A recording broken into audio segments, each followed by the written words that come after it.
Good afternoon to all of you. So, welcome to ICT 2131 Medical Transcription, and we will discuss for today under week 8 to 9 um, occupational and health safety procedures, the hazard risk.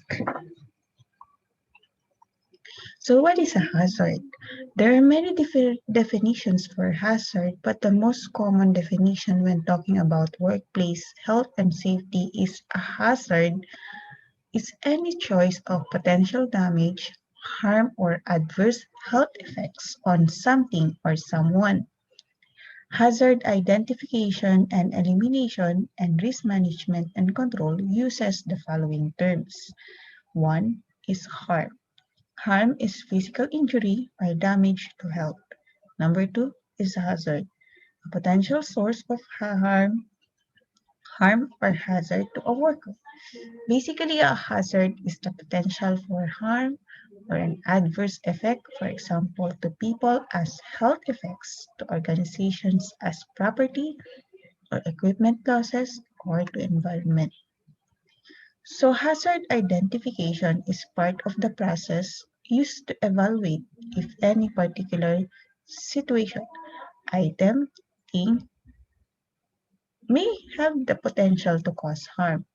So the term often used to describe the full process is risk assessment. Identify hazards and risk factors that have the potential to cause harm, which is the hazard identification, and analyze and evaluate the risks associated with that hazard by in terms of risk analysis and risk evaluation. Determine appropriate ways to eliminate the hazard or control the risk when the hazard cannot be eliminated, which is the risk control. Overall, the goal of hazard identification is to find and record possible hazards that may be present in your workplace. It may help to work as a team and include both people familiar with the work area as well as people who are not. This way, you have both the experience and fresh eye to conduct inspection. So, how hazard identification can be done? There is during design and implementation where designing a new process or procedure. There's also purchasing and installing new machinery.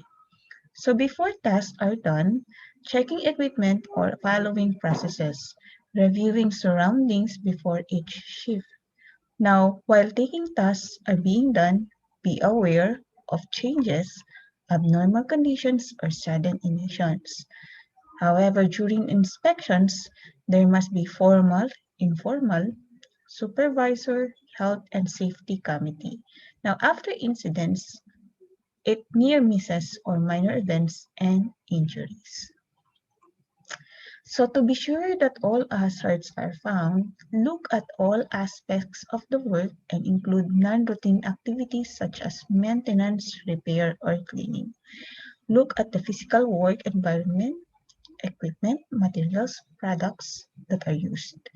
Include how the tasks are done, especially. Look at how injury and incident records. Talk to the workers. They know their job and its hazards best.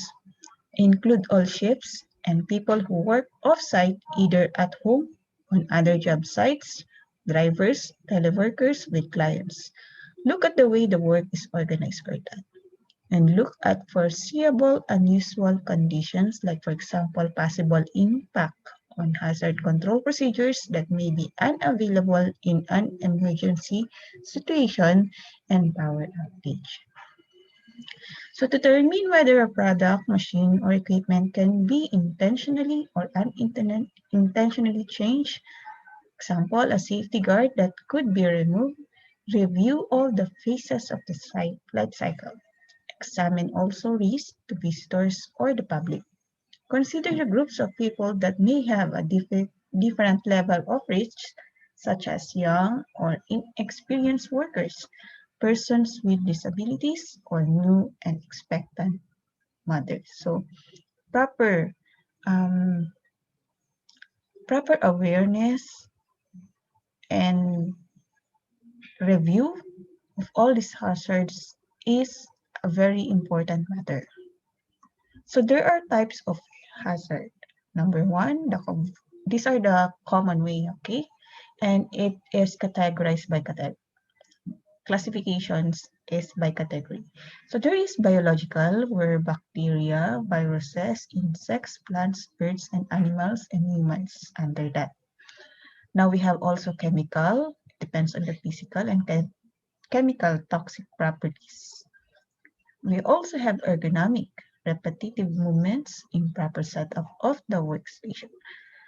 Another is physical, where there is, of course, radiation, magnetic fields, temperature extremes, physical extremes like high pressure over vacuum, and then noise.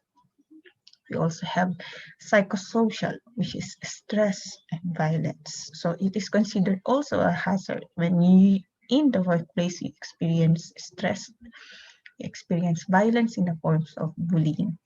And then safety. It is sleeping, tripping hazards, inappropriate machine guarding, and equipment malfunctions or breakdowns. So how to identify the hazard? Another way to look at health and safety in your workplace is to ask yourself the following questions. You may find other items or situations that can be hazard, like possibilities could include electricity, chemicals, temperature extremes, ionizing, ultraviolet or uniform sun rays, oxygen deficiency, and water. So what materials or equipment could I be struck by? Okay. We also have moving objects. So moving objects like forklifts, overhead cranes, vehicles. Another one is flying objects like sparks, shards from grinding, yung, uh, sparks from the welding. Falling materials is equipment from above. So what objects or equipment could I strike or hit my body upon? So you must be cautious in your environment as always. Do not be complacent. Okay? It's better to avoid unnecessary hazard by checking your environment first before setting yourself into your workplace. Okay, so there are stationary moving objects, but routing objects. So you may not notice this one, but checking your floors for protruding objects is very, very important. We also have sharp or jagged edges, pinch points on machines, and objects that stick out. Moving objects also like conveyors, chains, or belts. So what could I fall from? Like for example, in ladders. If you fall into ladders, ropes, trees, or cliffs. Now, what if I strip? Strip is for surface issues like wet, oily, or icy. Or your shoes, footwear that is in poor condition. Now, how could I overexert? Of course, you overexert by lifting a weight or equipment that is too much heavy, pulling, pushing, and carrying. Now, what other situations could I cross? Like potentially violent situations, walking alone, confined space, and so many. So where can I find more information about hazard? It is necessary to research. That is the one, number one. About what may be hazard as well, how much harm that hazard might cause.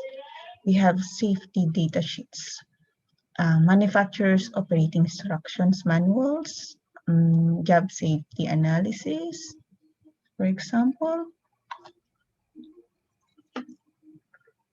and other information of publications. Okay, we also have labor unions and government offices. So what if I am new to the workplace? How will I know the potential hazards? You must number one ask your supervisor, a member of the health and safety committee, a standard operating procedure.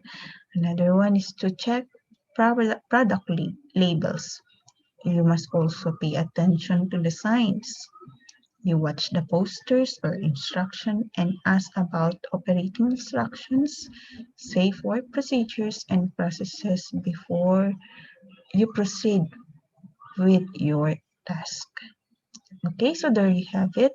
I hope that you learned something today for the hazard risk.